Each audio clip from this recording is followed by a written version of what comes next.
All right. Hello again, everybody. I'm Rick Sanchez with the Next Generation of News. This is a conversation. It's not a speech, and it is your turn to get involved. It is my duty as a journalist to make you aware of a deeply disturbing trend that is taking place in our country and how it ironically folds into yet another story that I shared with you just last week. A CNN source with very close ties to the U.S. Secret Service confirmed to me today that threats on the life of the President of the United States have now risen by as much as 400% since his inauguration. 400% death threats against Barack Obama, quote, in this environment go far beyond anything the Secret Service has seen with any other president.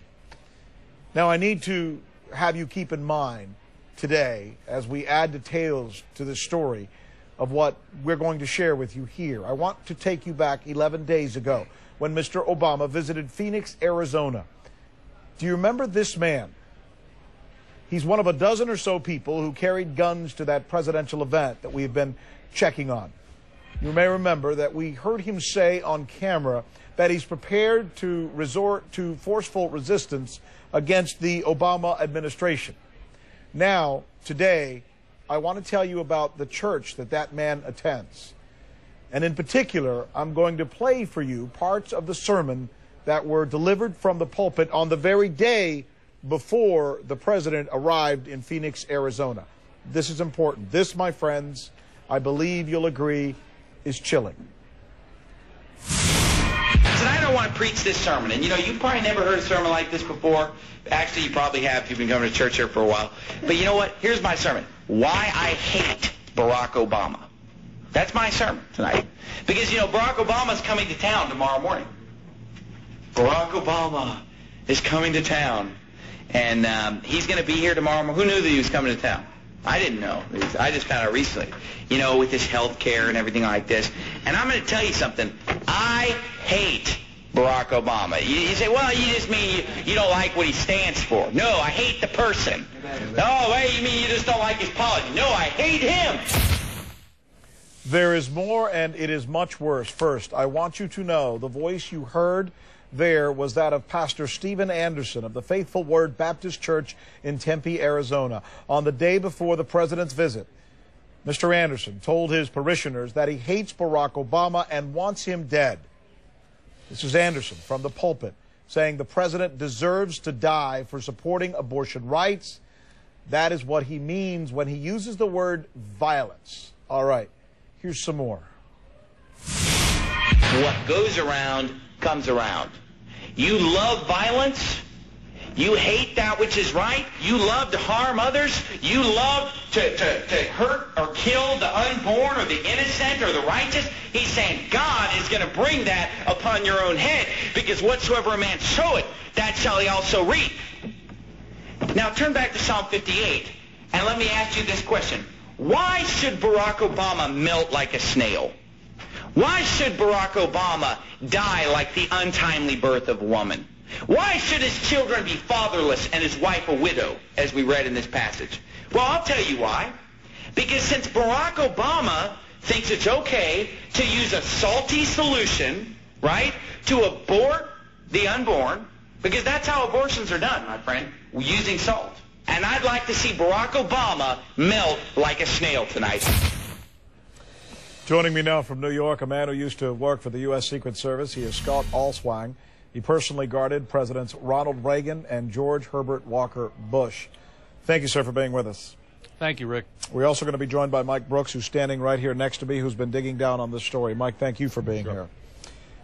This looks serious. I mean, this almost looks like it's coming to the point where we're even beyond maybe where this nation was on November 22nd of 1963 when JFK was assassinated, when there was also an environment of hate in this country. When you hear that, what are your thoughts?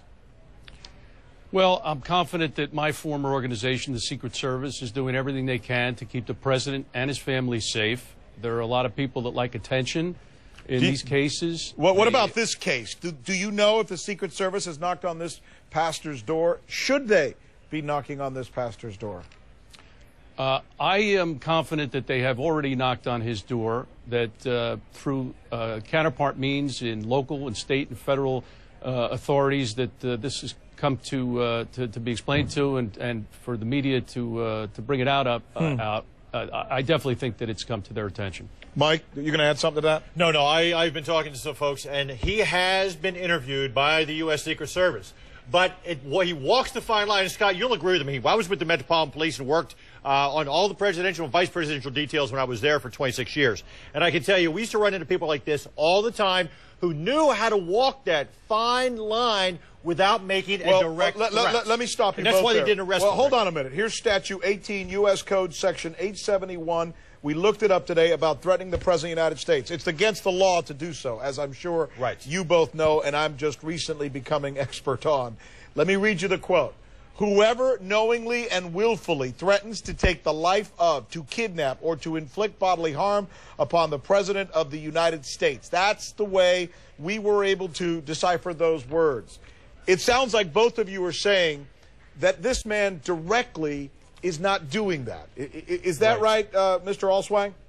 He is walking a fine line. The problem I have with it is that he seems to be inciting his congregation to go and act in a direction toward the president, and that, at least on a local level, would seem to me to be an inciting charge. And if someone in that congregation had mental disabilities or were prone toward violence or had a direction of interest toward the president or his family, there could be grave consequences. Well, that's interesting. Let me show the viewers something. Do we have that shot of Chris? Chris is the guy, Chris Broughton. It's taken us a long time to dig down and find out who this guy is. Chris Broughton is that gentleman who had an AR-14, right, Mike? AR-15 type weapon. AR-15, sorry. There he is right there. He's outside where the president was speaking. We have found out that Chris was actually in attendance when that sermon was given on the eve of the president's arrival. Now, let's listen to just a little bit more of that sermon as we consider that chilling thought. You're going to tell me that I'm supposed to pray for the socialist devil, murderer, infanticide who wants to see young children, and he wants to see babies killed through abortion and partial birth and all these different things. You're going to tell me I'm supposed to pray for God to give him a good lunch tomorrow while he's in Phoenix, Arizona? Nope. I'm not going to pray for his good. I'm going to pray that he dies and goes to hell. And by the way, I should add once again that I've reached out to the pastor today. He's agreed that he will join us. He will talk to me on this show, most likely either over the weekend or Monday. Was not able to do so today because we want to reach out to him. It's interesting as you listen to the last words there. Let me read those back to you. I'm going to pray for his good. I'm not going to pray for his good. I'm going to pray that he dies and goes to hell. Again, most of us, law-abiding Americans, listen to those words and we start to get worried for our president, whether he's a Democrat or a Republican or what he is. What is Secret Service's responsibility with people like this, and what are your concerns?